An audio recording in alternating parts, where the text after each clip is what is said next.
on March 11th, 2021, and because I wasn't at that meeting, I won't be able to vote on it. Before you go, Scott, are you recording? Yes, I just said No, it to. Okay, good. Yeah. Thank you. So I'm looking for a motion to accept those minutes. So moved. Second, You know, can second yourself, Scott. I can. You can. Yes, you Okay, can. all in favor? aye. Aye. Well, I guess I'll vote too then. How's that? Because everybody else is a non-voting. Yeah, we're all non-voters. Good grief. All right, Tilson Technologies report update. So I got back to Adam Quinlan. Thank you for making that connection, Kendra Jo. And I had 3 basic questions for him based on our last meeting. Was he described this as a high level review, et cetera. So I wanted to know, what does that mean? A high level review? Is it high quality or is it a bird's eye view? You know, and so he explained that their review would be sort of a high level review, lots of detail, but a desktop plan and not a boots on the ground plan for whatever we would want to connect. So it would be an interim stage. And that's why I was asking Bob about the Casco Bay version of things. We got a lot of detail, but is this something that you can put out for an RFP, for instance? So Tilson's plan to us would be more of a high level review. I asked him about who were the key stakeholders that they had envisioned, because a lot of this was getting key stakeholders together. Hello, Pete. How are you? Good. Good. And that is pretty much up to us to decide whom we thought should be considered key stakeholders, anchor institutions, but they would rely on us to assist in defining all of that. And you know, I thought, who's coming from Tilson? It would be their core team of people. So we had suggested that at the last meeting, maybe their proposal was considering that nobody from the town would be engaged at all in sort of community engagement process. And that was not their thinking at all, that they would rely on us for a lot of community engagement to make those connections, bring people around, et cetera. That, you know, the price that they suggested to us included a kickoff meeting with us, but then 3 big staged meetings with the public, et cetera. And he did give me some links to their hub that they had created, as they describe it, their proprietary hub sample. So I can show you that, or I think I might be able to send you a link to it if you want. But let me see if would it be better if I showed you kind of what they had in mind? Yeah, I think so. Okay, then I'm going to share my screen and go back here. And so can you all see this? Yeah. This is their sort of community engagement proprietary website that they would create for the end users. And so whatever documents they would have, you know, in one spot. They would list upcoming dates of events going on so that people can easily access them, tab into more information. If there's news about it, they have a page set up for that, so that you can click onto that as well. And then they would do a community survey. So you can go through their link to do a survey. They do speed testing by the same means that the FCC does speed testing. So it's not the same that the main Broadband Coalition uses for speed testing, but it is what the FCC uses. And then if a contact us thing, so that they would make connections with individuals. So that's their proprietary connection there. He said that after reviewing their earlier report to us, which they have not done yet, but depending on that outcome, the pricing that they suggested to us now could go down because they may already have a lot of information in there. He also suggested that to get that low-level design, sort of boots on the ground kind of planning that would result in construction documentation, it could cost, the rule of thumb is $4,000 per mile of the fiber route miles to do that. So that could be an expensive undertaking to do that kind of planning. So that's what I got from Tilson Technologies. Anybody have any questions or comments?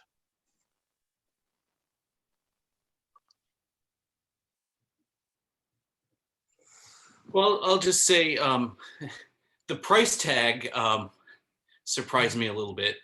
I think going down the road here, if it's something, if engaging with them is something we can want to consider, just because of the funding aspect, would be something that would have to wait until next year at this time, unfortunately. But it sounds like there's a lot of work we can be doing on our own, at this point leading up to that, if we decide we do want to engage with Tilson or Casco Bay or someone else.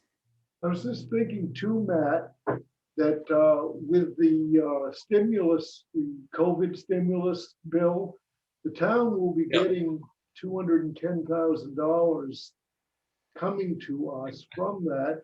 Broadband is one of the approved items on there. There will be a bunch of others. They haven't actually written the regulations, but all of the indications at this point are is that broadband will be an allowable use. And then also, if Biden gets a stimulus bill through Congress of some sort, broadband infrastructure is going to be considered part of infrastructure. So we may get some non-taxpayer money coming forth in the next few months. We just have to kind of look at that. I know broadband committee would probably be interested. I know the sustainability committee has got some ideas too. So there may be some things that we can actually pick off possibly.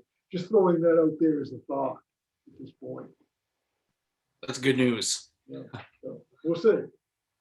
I don't know how long it's going to take to get the $210,000 into our bank account because they're still writing the regulations on that. But I suspect it won't be too long because they're anxious to get that money out and move it. So we shall see.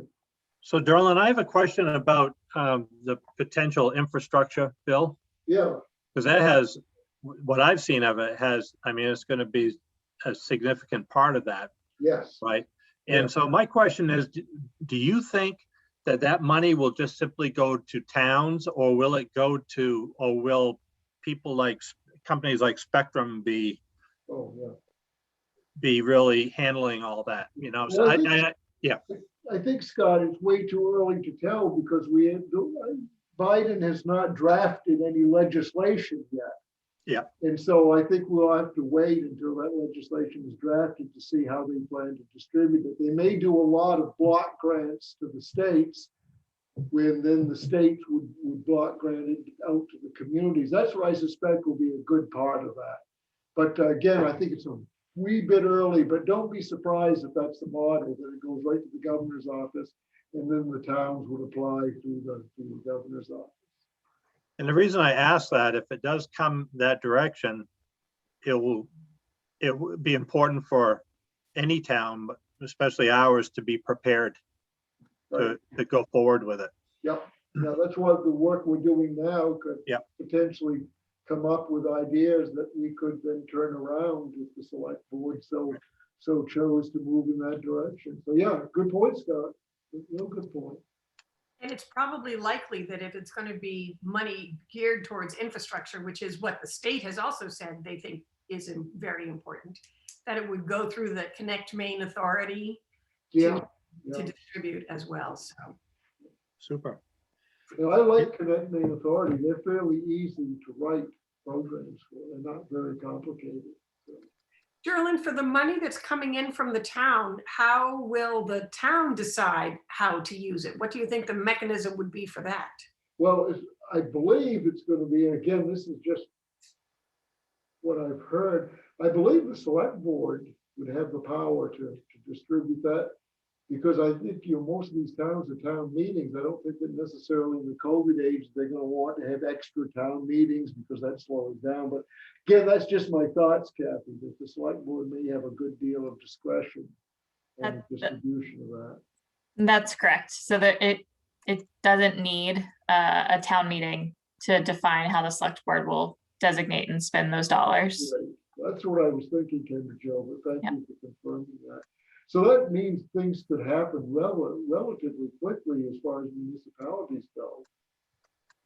Yeah, that's great. And it will be over 2 years, Okay.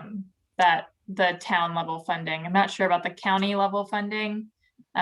For projects that are or could be shovel ready within the time frame of those dollars, we just recommend that towns put forward a letter or a phone call to the county to just say that there are actively engaged parties participating in whatever, broadband, water treatment, kind of those key infrastructure projects that were designated in the bill, just so that your county knows. We haven't heard a lot from counties about what they're thinking or how they'll start to define the money that they're getting. And then the Connect Maine Authority is definitely anticipating, the 100 to 120 million that they would be getting from the American Rescue or Recovery Plan. And the state, Maine is definitely a state that prefers block grants. Maine, a lot of New England states in general, haven't found a lot of success with federal funding. We've also seen federal funding just go to large national providers and not really be able, and with no accountability measures on them. So it was good in this this recent bill that there was that portion for state block grants. We're hoping that that continues forward with broadband, just seeing that billions of dollars have been put into broadband over the last 5 to 10 years. And we are still in a place where it's poor aged infrastructure that's not really connecting at rural communities, as well as some urban communities as well. So. All right. Are we ready to move on to Vetro Cares for Maine update? Sure. So we met with Vetro the 1st, which was last week. When was April 1st? Yes, a week ago today, for our first introduction. And joining me in this effort are Gordon Longsworth, who is a professor at COA who does GIS mapping and educating there. So he's a good one to do this. And Tasha Johnson, who is the office manager at the Mount Desert Water Company. So neither of them actually live in the town of Mount Desert, but they both have connections here. One lives off island, one lives in Southwest Harbor, but they're interested in helping, and they both have GIS mapping experience. So we did the first run through last week, and now we're going to start into one-on-one planning so we can decide what it is we need to put on the ground. What's interesting is in that the information that came in from Brian Lippold from Casco Bay was all on Vetro Map Services. And he said, all right, we recommend that you stick with this. This is how we did it. These are the layers we used, et cetera. So I think whatever we can do to lay the groundwork for that would be very helpful and right in line with what everybody else is doing. So this arrangement with them is sort of a 6-month commitment. So we want to get as much done as we can in those 6 months. And we don't have all the details yet. We're going to be meeting soon with their tech person so we can get started in that one-on-one process rather than the whole group of towns out there. What was interesting in that first meeting was how many towns were coming in that were trying to collaborate with other towns.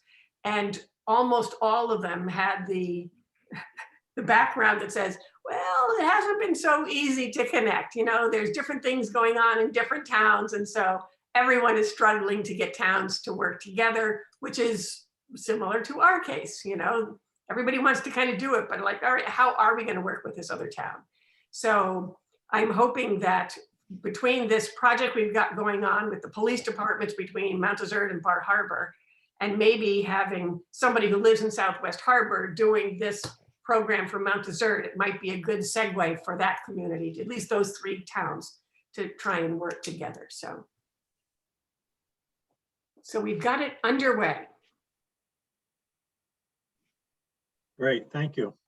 Community engagement planning with Island Institute. So we have what, sample survey questions, date for high-speed tests at the high school, moving forward with community engagement. And Wendell was a part, right, with the high-speed test, and I don't believe he's on with us, right? No. Okay. You know, I wonder about sending him, I might send him an email, see if he's had forgotten.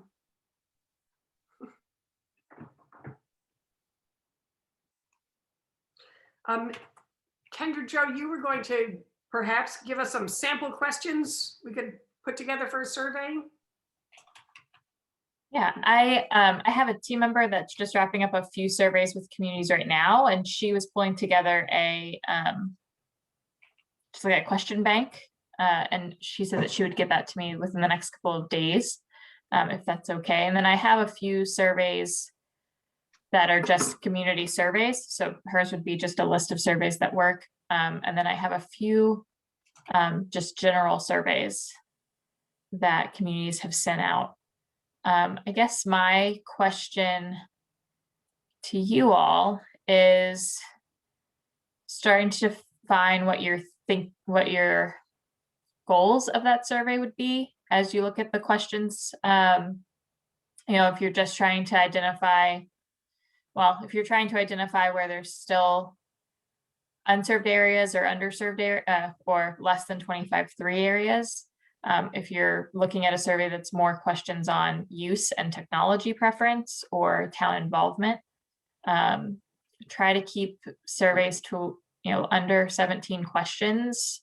So about a page to 2 pages, that takes about less than 5 minutes to utilize.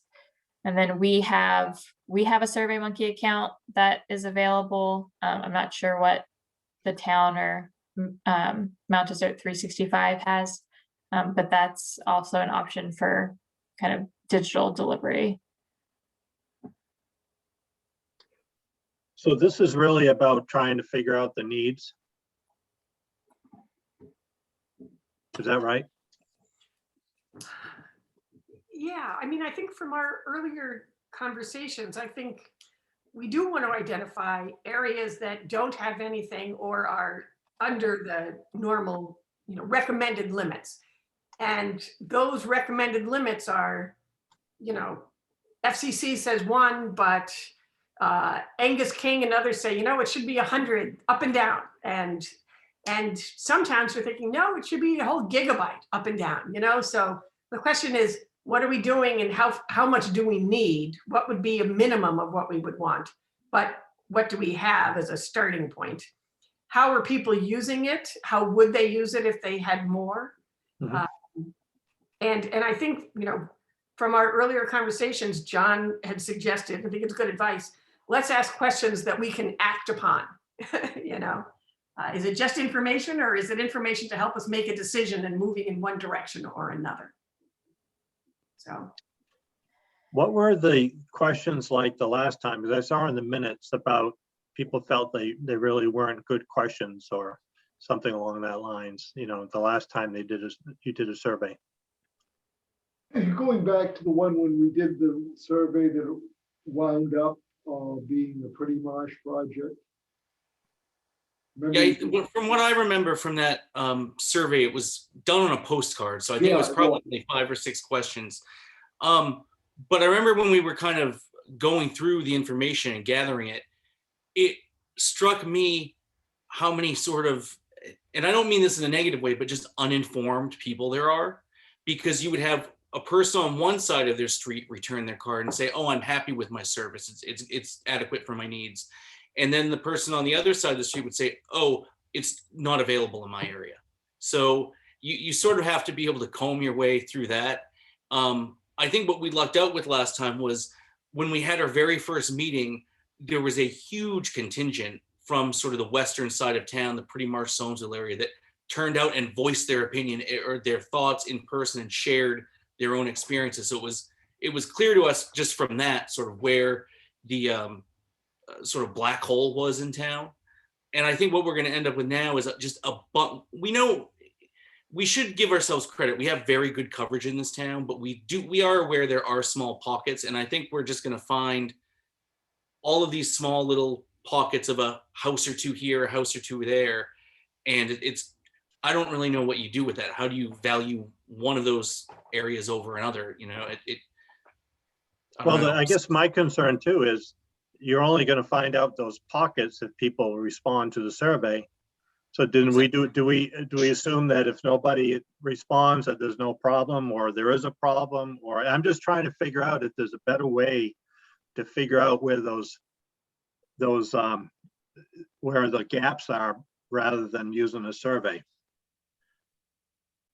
One thing we discovered is you can use the spectrum coverage maps, but they tend not to be, at least when we were doing this several years ago, we found that the maps were not all that useful. I don't know if I would call them not accurate, but a lot of the maps had showed areas that were covered, but those were plans for future coverage, but they had already put them onto the maps as if they were covered. So they can give you some clues, but I don't think you can rely on them 100% because they were more of wish lists almost than what actually was, if I remember. So there's a couple of options here. I mean, you can do a gap analysis of your community. You can base it on some of the spectrum work that you already have, the Tilson report you have, your known Pretty Marsh expansion. And depending on how, active this committee wants to be. I mean, there are communities that go and they look at the lines on the poles and they start to identify where, there are gaps in service because of that. And then they just call people or, direct their outreach to areas that they have identified as being, unserved, at least and sometimes they get corrected and sometimes, they're right. So there's definitely that active position to take. The other thing that might be beneficial before a survey, that's why I kind of hesitate on surveys sometimes, is you don't want to send out 3 to 5 surveys in this process.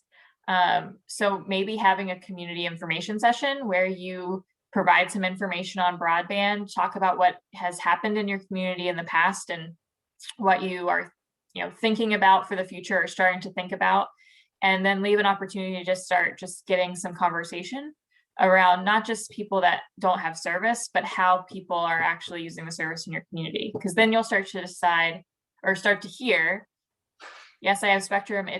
I thought it was okay, but now we're in a pandemic and I use it a lot differently and it's not adequate, and or something from a business, and get some of that information and help that shape your survey. And then you might also get, people a little bit more informed about the survey coming out and prep them for it instead of sending out kind of a cold call survey.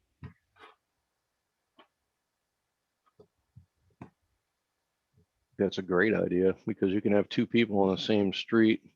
One guy who just checks his weather and the other guy is doing, 10 different things and streaming and selling stuff on Amazon. And the guy checking the weather thinks his service is great and the other guy is not very happy with it.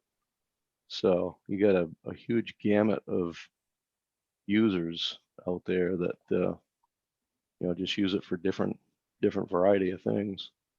Yeah, and depending on what the community is thinking about the longevity of this work and whatever infrastructure or whatever project is decided upon. I mean, Spectrum, regardless, if you're looking at something further than that, then it becomes more of a community conversation around why the infrastructure you already have maybe isn't as adequate.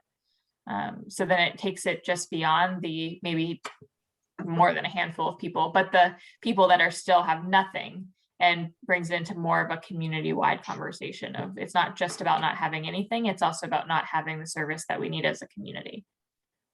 And then that pulls you into conversations that you could have with Spectrum when it comes to, if it's a conversation about upgrades or around other technologies or other infrastructure ownership models. It ties into the fact that there is a lot of money coming in over the next year or so because of COVID relief. We don't know exactly how, but it will be there, and a lot of communities are taking that as the opportunity to make this a priority. I think it would be interesting to find out what people are spending also, because there's generally just one service around that everybody relies on, and the prices, everybody's got a teaser rate for a while, and then the real rate kicks in and it's significantly more, and then everybody goes down like they did on Monday's town meeting night, our selectmen's meeting. Yeah, right? yeah. Everybody had to call in except for people like us who had silly old DSL from the phone company. So we could get on. We had people come to our house so they could get on. But I hear all the selectmen were on by phone, because when everybody has Spectrum, everybody was out at the same time. So reliability and affordability have to be, I think, part of our question. And if we had some other options where there's more competition for services, would there be greater affordability for people? When were we planning to get the survey out? Did we have a timeline for that? We haven't discussed it yet. Yeah. I would hope that we would have some way of engaging people in the summer, so that before we can't do that until 2022. Be it a meeting or some information or a survey, but because we have such different seasonal communities, we want to make sure that we can get some feedback from all of them. I think it would be good to kind of do this understanding of people's needs, where they don't have current service and they want some, what their interest is, floating some ideas about how we could solve these problems, kind of in a parallel stream from the Vetro work, right? So like if the Vetro is a 6-month thing and we can kind of do this other gathering and conversations and stuff, then we'd be in a good position to just combine all that information. And if and when some grant money comes in from the state or the federal government, then we say, we know where we are, we know what the community wants, we know what the pain points are, and we know what we want to do.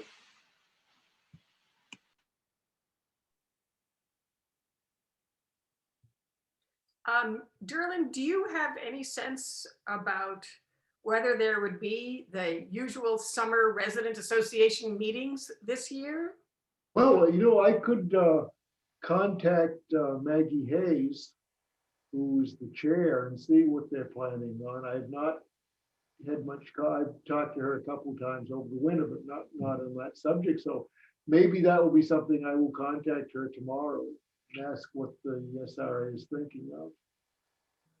I suppose it will depend on, the vaccination rates and when places like the neighborhood house are going to be comfortable letting people in, and then how many people can come in. There's a lot of factors that are unknown, but I could sort of get a 30,000 foot view of what they're looking at the moment. Yeah, I can just tell you that they haven't booked anything here. Okay. And, it's funny because, I guess in May we go to 50% capacity, but I was just saying on our Board of Selectmen meeting the other night, that sounds fantastic, but you still have to do the 6 feet of distancing. Right. So like in our Great Hall space, I think like seated, we could do like 30 people and still adhere to the state mandate at this point. So it's all going to depend on sort of what comes out of Augusta right now. Mm-hmm. Yeah, it'd be like our BOS meeting, we'd have 10 people maybe, and 6 of them would be myself and you 5. So Might not be a bad thing. Yeah. Wouldn't be many, because when you start putting chairs 6 feet apart in that room, that Yeah. isn't very big, so, yeah. Yeah, we're hoping, of course, the vaccination rates will ramp up to the point where things before the summer's over may be better, but there's no guarantees yet at this point, so. I apologize again for being kind of a rookie with all this, but Kendra Joe mentioned about how there've been actually cases of people going, I think it was you, Kendra Joe, actually looking where cable physically is. I just find it hard to believe that Spectrum doesn't have a map of all their customers and such and their services. They do have a map. Oh, sorry. Go ahead, Kendra. Yeah. I was gonna say, it's not that they don't have a map, it's just that they don't share their maps. Right, but And they don't update them. I will also add, because I'm working with a community that's working with Spectrum on a Connect Main grant. Yeah. They don't go out into the field as often as you might think and monitor where new builds are. So there are also gaps in where they should provide service because the density is there, and just their maps. So they don't necessarily keep track of new builds, new neighborhoods popping up, new service residents, things like that. oh, that's interesting. So I know, like, when I have problems with my Spectrum, they ping me or whatever, and they say, so it's just hard to believe they don't have the technology to show every household on the island that they service. But anyway, Tends to be a little disconnect between corporate and the techs too. Yeah. Even in Mount Desert, right on Seal Harbor, the fire station is, it's got Spectrum, and it's not even the tech says you're kind of at the end of the line here. So he says it's good and bad. Even though the coverage map may say it's good, the techs will tell you that it's not extremely reliable. Right. And when you're at the end of the line, they'll say that they provide the same level of service that the person at the switching area gets. It's the same line, same infrastructure. So they'll say you get that same service. But when you're looking at, a loss of speed over distance, degradation of age of the equipment, people farther down don't experience it. We see it worse on consolidated equipment because it's pure copper, but you see the same with Spectrum. So a big difference between what's advertised and then what you're actually able to access. Kathy, you didn't hear anything back from Wendell, did you? No, No. I did not. So should we skip on to moving forward with community engagement? Yeah, I was just checking my email there. Nope, nothing from Wendell, so. Okay. So if there's someone that would, or one or two people that wouldn't mind meeting with me in between these meetings and maybe start to pull together just a rough outline of what a community meeting might look like, either in person or virtual or a hybrid of those things. I'd say virtual is probably, if you're trying to get before seasonal residents come back or as they do, virtual still might be the option that is the best, although I have one town that's meeting in person in a giant field this weekend. So if you got a big field. We're doing Yeah. community forums. We've got a community forum coming up at the end of April on one of our warrant articles that would fund an engineering study for added construction onto our fire department. So we have a little bit of experience on those. We'll have a little bit more after April to see how that one goes. And that might be a good opportunity if we wanted to have a different kind of meeting, but it was going to be virtual. I would expect that a lot of people will show up at that community meeting, Derlin, and I maybe think so. put in a plug to people to say, all right, next big meeting we might have is about broadband. Here's this date. Look for more information, et cetera. So I expect, because that is a topic where a lot of people have generated tremendous amount of interest, yes. that we would be probably pretty well attended. That would be my expectation. At least. Be disappointed if they're not. A lot of people are there. So. And it's not an official special meeting. It's just an informational meeting. What we in order to make it legal, we have posted it as a Board of Selectmen's meeting workshop. That way all the selectmen can attend legally.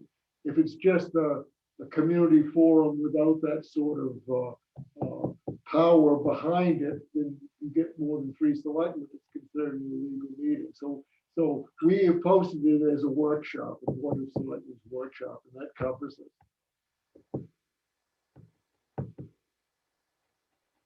Okay. Just a fancy term, it's still Yeah. just a community forum.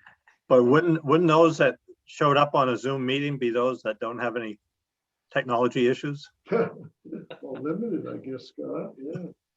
They might have some, they still might have technology issues, but. Right.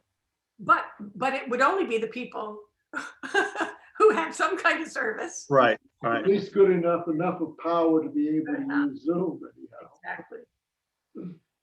Well, and if we did it, for those of you who don't know, the SRA meetings is the Summer Residents Association. So there are a ton of people who have seasonal homes here, but don't have any voting power in the town. And so there is an association that acts as a conduit for communication. And they have 2 big meetings every summer that normally take place in person. And it's a packed house at the neighborhood house, and once in July and once in August. And it's a vehicle for getting information delivered in person, but then there's newsletters that go on in the meantime. So we thought that might be a good opportunity, but that's not until July or August. If we wanted to connect with them sooner than that, maybe May would be a good time. Actually, a lot of people are up here for Memorial Day weekend too. That's also, Yeah. when a lot of people turn out. So maybe we should plan on something earlier in the summer. And if it's via Zoom, a lot of those people would be able to connect from wherever they are anyway. So I think you're right, Pete, that would be a good bit of information to say, would they be spending more time up here if they had better coverage, they had better service, so. Going back to, I think Kendra Jo was asking about maybe having a couple of people that might meet with her and stuff. And I certainly would be happy to do that, but with the caveat that I'm entering my real busy season coming up. And my biggest concern is not being able to attend, but I don't know how many times we're looking to meet, but it would be nice to have a couple of us decide that we can do that. I'm happy to do that as well.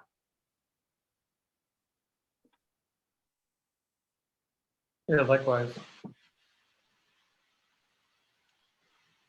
So it sounds like Pete and me and Kathy, that would do it, right? That would be fine. Yes, that would be great. And when do we think, Kendra Jo, when were you thinking about a timeline to start meeting? I would forego next week and say, anytime the week of the 19th or even the 26th, but just trying to, actively move something forward between these meetings. And maybe the next time this meeting happens, there's kind of more of a fleshed out idea of what Yep. community engagement might look like. Some of the quickest projects I've seen move forward have just had a good series of community engagement planned out, and that includes surveys and accessing communication channels, known communication channels in the community. So if there are newsletters, seasonal residents can't vote, but depending on where this all ends up, they could be the tax base that are impacted with a decision, or they matter. And so that would be, we would just need probably 45 minutes to an hour and just flesh out some ideas. And I can, I'll share at least one kind of, or I'll show 2 community engagement timelines that I've seen. And then Vinyl Haven's been a really good model for how they've engaged. They've had a series of broadband conversations that they started them after they had kind of a planning report and feasibility study, but they were able to model them or use them to kind of model the different options and bring the community along in their decision-making process to what the solution was that they presented to the select board. So those conversations, and then, I think that's been, so I'll share that with everyone so you have an idea of what that might look like. In the survey bank. So do we want to try to set a meeting date now, or Sure. we have everyone here? with that.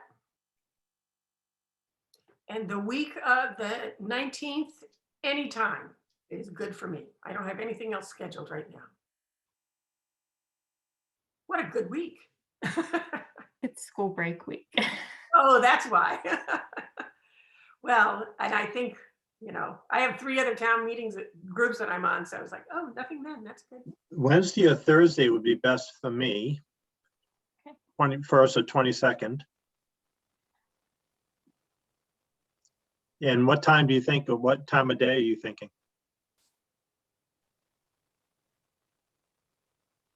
My whole life is broadband. Other people have real jobs, so I will let you all kind of define if you can do it during the workday or not. Yes. Mornings are tough for me. I can potentially do an afternoon on the 21st, 22nd. So Yeah, you I want to can- try like 3 o'clock?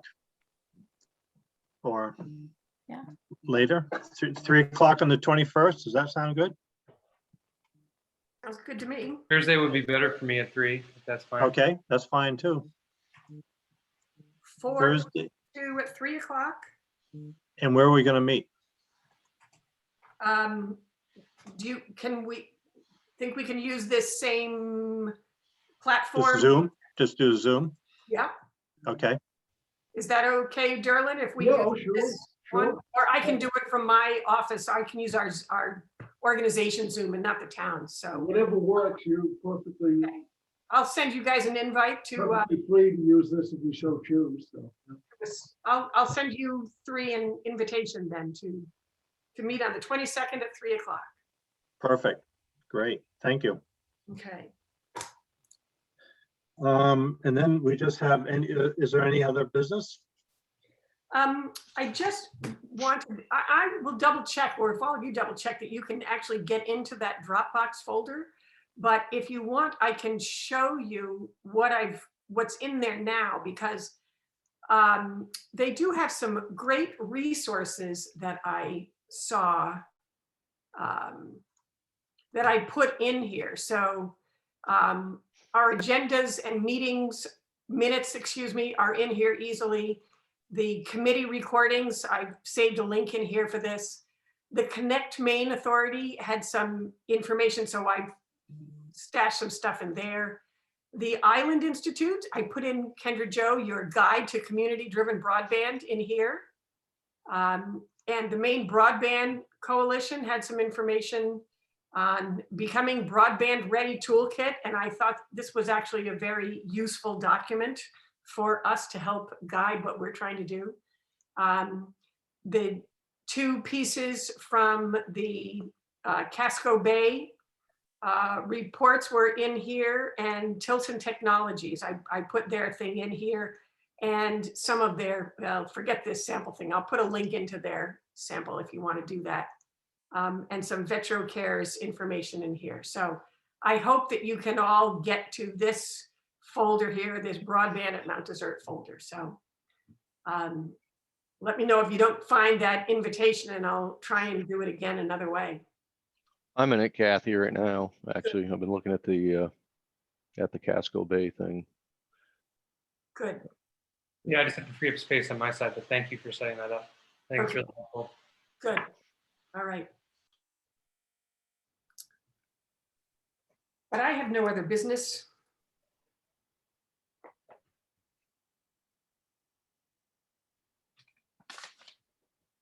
Scott, are you still there? I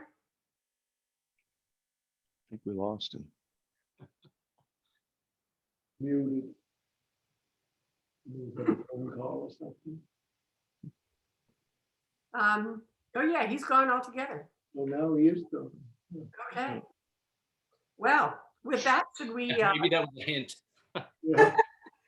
should we have a motion to adjourn? Sounds like a winner.